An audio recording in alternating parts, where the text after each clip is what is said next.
Welcome back. In an effort to get my rating back up to 1300, I played a live rapid game on camera, and then I came back to record the intro afterwards. So I already know what happens, but I'm not going to tell you. Feel free to take a look at this game. At the end, I look at the analysis and the game review to kind of see what happens. Let's go.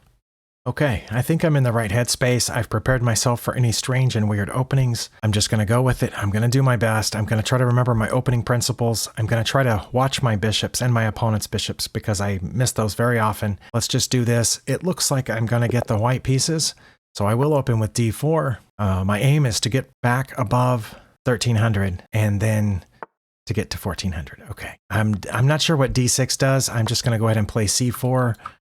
Okay, we're playing some sort of delayed England gambit. This is the English, well, it doesn't show the entire opening name, so I'm not sure what it's called. The Queen's Pawn opening English something. I think I just push forward in that case, don't I? I don't think I want to take, but maybe I should have taken. I don't know. And then now I can play e4? Not yet, because now they're guarding e4. Well, I should play knight to c3 to protect e4 and then play e4, right? Unless they push that pawn forward, and then what do I do? Oh, they didn't push the pawn forward. Okay, well, I'm going to push the pawn forward.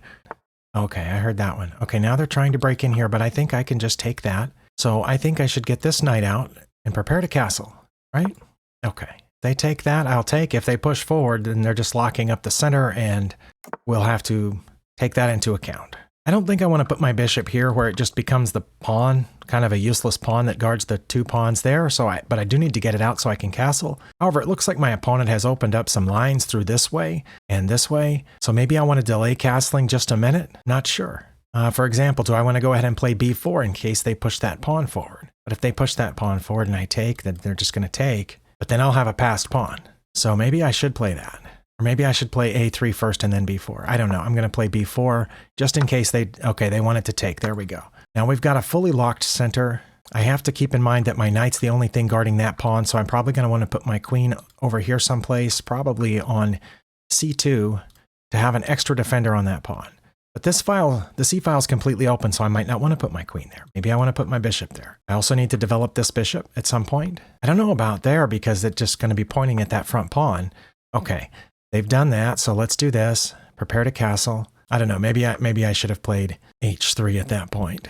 Maybe I should have played h4. Sometimes the computer wants me to play h4. Also, I felt like I was moving faster than my opponent, but I am down on time somehow. Maybe not. Maybe I was not moving faster than my opponent. I want to put the knight back here so we can trade the bishop, the light squared bishop. I want to trade my light squared bishop. I think my light squared bishop is my bad bishop. Okay, now I'm up on time. Depending on what they do, I'm thinking about pulling the knight back to trade off the light squared bishops, and then try to get my pawns on light squares so my bishop can go between them and guard the dark squares. They're aiming for that, so if I go here and they take and I take, then they'll get my rook for free, but if I don't go here, they're just going to get that pawn, so I should just take that pawn, right? Or should I push the pawn? Why not push the pawn? There we go.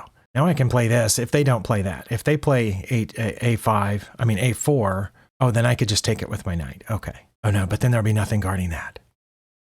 So I need to pull this back first, which is what my plan was earlier. So if they play a4, I'm going to go ahead with okay. I think I'm going to go ahead with this, trade off these bishops, and then I will have pieces guarding that pawn when I go to take that one, I think. And I'm going to try to be careful with my time. Since I am on video, there is the temptation to just continue talking, but you'd think by now I would have practice at, whoops, the queen is now guarding this and that, the knight is guarding this pawn. Okay, they've gone there. I'm going to castle. Wait, that knight's not defended. Okay, then we need to move that knight. Where can we move the knight? Can we move it anywhere? The knight is not defended. If I go here to defend it, they're going to push that pawn forward. Can put my queen there to defend it, I think. Okay, and then castle? Because now my queen is doing a lot of duty here. Duty. That's funny. Okay, they did do that. I'm going to castle so that knight is free to move, and now their queen's way over there for some reason. Where am I going to put that knight, though? I guess over here? It's about the only place I can put it right now. Okay, that's aiming to come in here and attack my queen. When it does that, I think I can just drop my queen back one. Okay, like so. Yeah, I think. Or, I mean, I could come forward. Yeah, because if I drop back, I quit defending that pawn. So I think I'm going to go forward one here to continue guarding that pawn for the time being. And that is a little bit of an outpost for the knight, but it's way back there. Okay, now they want a discovered attack on my queen. I could also attack their queen at this point, but then they could take my knight, but then I could take their knight, right? I'm not sure Do that. I mean, I guess they could take there. If they take there, oh no, then that would be bad. I wouldn't have anything guarding that, and they have 2 knights on that pawn. Well, that's messed up. Okay. I'm not sure what to do. Let's just drop back here like I had originally planned. No. You know what? Let's just do this. If they take that pawn, I've lost a pawn. If they take the pawn, I'm taking their queen with my knight. So I don't think they'll do that. I don't think. I don't know. I assume they're going to trade here and I'll take back. Okay. Now I can maybe... Okay, they did take the pawn eventually, which I kind of assumed that they would. But I don't know that I had a choice about that. I want to develop this bishop to here, I guess. And then that will protect a pawn push this way. Unless they push their pawn first, which they seem to have been anticipating those kind of moves. But my main idea here was to connect the rooks. I couldn't have yet taken that pawn because they had the battery lined up there against that. But they do have a pawn that's far advanced at this point. I have to keep an eye on that. But so far, my pawn is keeping it from going anywhere. But now my rooks are connected, all my pieces are off the back rank, and I'm just down a pawn. I have 2 pawns across midfield, okay. They want to trade knights here and then put their queen there. They could do that. They could do that, or I could just move my knight and try to go around this way. Let's just do that. Oh, they're going after that pawn now. Okay. Not much I can do about it, right? I don't think there's anything I can do about it. It looks like I'm just going to lose another pawn. Okay, well, at least they took it with their queen. They're going to try to put a rook down here on the 7th rank. Seems to be what a lot of people want to do at this point. It's probably a good idea. All right, now I'm attacking their bishop, which it's undefended, so it needs to move back. Okay, it moved back that way, and it is still protecting this pawn. I can attack that knight. Then where would it go? Probably right there, but then I would win that pawn. That seems like a plan, right? I'm assuming it's going to go to c3. I don't have to take the pawn. I could just go here and attack the knight again, but then it would take that pawn. Yeah, okay, it's going to take that pawn, looks like. All right, well, let's take this pawn. They might want to trade rooks here since they're up a pawn at this point. It looks like they're about to... Okay, they took that pawn instead. Wow. I don't know what else to do. I'm putting a double attacker on this pawn, but they have a passed pawn now, and I don't know if there's anything I can do about it other than put a rook in front of it. I don't know whether they will put another defender on this pawn this way or decide to give it up in order to advance their passed pawn. But this definitely went wrong at some point. I'm not sure where it was. I will find out at the end. At this point, I'm just hoping for an opponent blunder. It doesn't look like they're going to make one. They're just getting out of the way of their passed pawn. They're going to move the passed pawn. I'm going to take this and see if they want to trade off at this point. Then now I have a passed pawn, but I am threatening their rook, so I assume they'll take. But then I don't know what I can do about that other than get in front of it. Yeah, all I can do about that is get in front of it, right? But then all they have to do is put a rook on the b file and put it right there, and there's nothing I can do about that. I don't think. I can do this, maybe.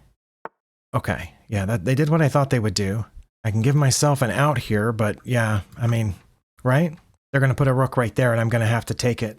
Or I could block when they come down. I could block and then not have to take. But then they would take me. So yeah, I'm going to, you know what? What if I went here? Maybe that's the ticket.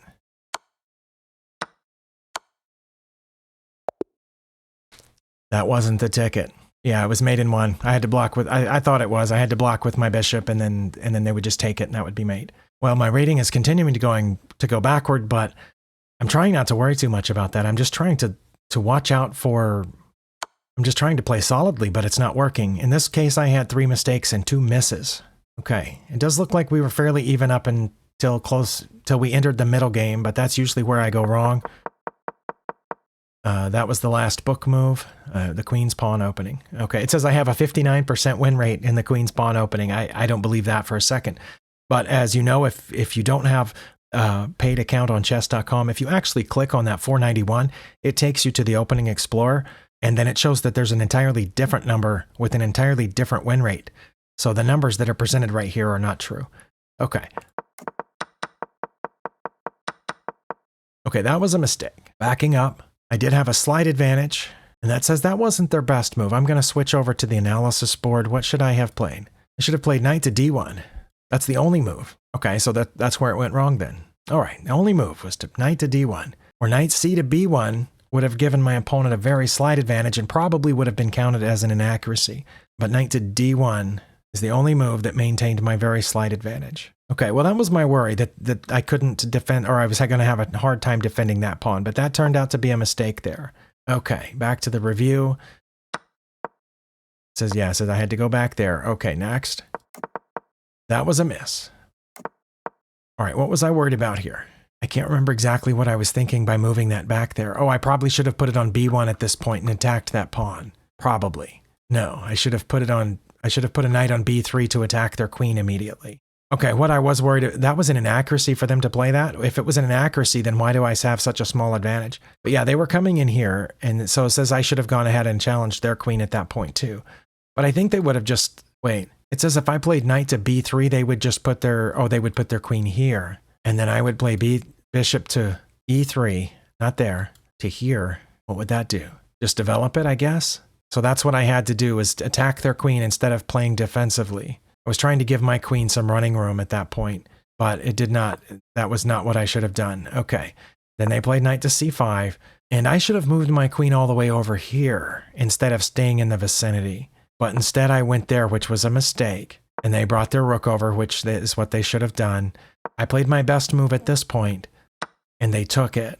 And my best move was to take back, and I thought we were even here until I realized that they were going to take that pawn, which they did, because that was their best move. And then my best move was h3 or rook to d1, because my queen was doing too much duty trying to guard all these pawns. I needed to bring a rook over to help guard that pawn. But instead, I finally played bishop to e3, which was supposed to have been one of my moves earlier. Okay. Oh, they need to come in here. Oh, they had a fork. No, they didn't have a fork. I would have just taken it. But then they would have taken back. Wow. Okay. But instead they went there, and I should have taken it, but I went over here instead. So now they're down, they're up -3. They played their second best move, which was to trade off there. It was my best move to take back, and obviously they take back. I played knight to f5, but what I should have played was rook f to b1 here. Okay. Well, I did that. They brought their bishop back, and now it's -3.5. And now I'm supposed to, again, bring this rook over here, but I brought the wrong rook, and that made it -5. They did that. I took the pawn. They took that pawn. I'm supposed to play h3 again. Well, as we saw, I was about to get mated because my king had nowhere to go, so that explains, oh no, h4 now. Nope, h3. Stockfish doesn't, nope, rook to a1. Got to get in front of that pawn. Well, I messed that up completely, going after this pawn, thinking I could do something before they got that down there, but I couldn't. And now I have to play rook to a1, but I didn't. I took that pawn. They took it back. I took it back. Oh, and now I have to play g3, again, to give my king an out so I don't get mated. But it doesn't matter because they did that. And the only way I can slow him... Oh, I had a bishop guarding that square. I could have slowed him down by putting one of my pieces on b6. That would have slowed him down. But they just would have taken it because they're already up a little bit of material here. If I'd put my rook there, they would have taken it. But if I'd put my bishop there, they would have played knight to b3, attacking my rook, which couldn't hang around to defend it. Okay. Well, that was bad. I thought I was putting 2 attackers on this piece. But yeah, wow, I was way off. Okay. Yeah. Okay, so I was down from the beginning. My opponent played like a 1700, it says, and I played like a 1250, which is the same as the last game. My opponent did have one miss. I'm curious as to where their one miss was. They had no mistakes and no blunders. Okay, so right here, they shouldn't have pushed that pawn. What should my opponent have done? Rook to c8 would have maintained their advantage here. But instead, they played there, which gave me a little... Okay, wait, it says I had an advantage at this point? Only if I had played knight to c4. Wait, this didn't show up in the game review, did it? Castling gave them the advantage back. Okay, that's one... Man, that's frustrating. That didn't show up in the game review. But yeah, I had to play knight to c4 here before they brought their knight, their little knight trip up here. I could have attacked their queen immediately because right now my knight's protecting that pawn, so I didn't need my queen to be guarding that pawn. Okay, knight to c4 or rook to b1 to guard that pawn, I guess. But knight to c4 definitely would have maintained an advantage. Why didn't that show up in the game review that castling gave them the advantage back? And here is when, again, they should have played rook to c8. But instead they did that, and then... But that brought us back to even. So yeah, my opponent's one move of playing this pawn forward was the only time they had any trouble in this game. Obviously, a lot about these positions I don't understand, which kind of makes me want to go back to playing the hippo or e4, but I don't understand anything about that position either. So... At least time wasn't a factor here. I don't think time is a factor in any of these positions. I would have needed 10 to 20 minutes on some of these places and still might not have seen the things that I missed. But thank you for spending your time here, and I'll see you next time.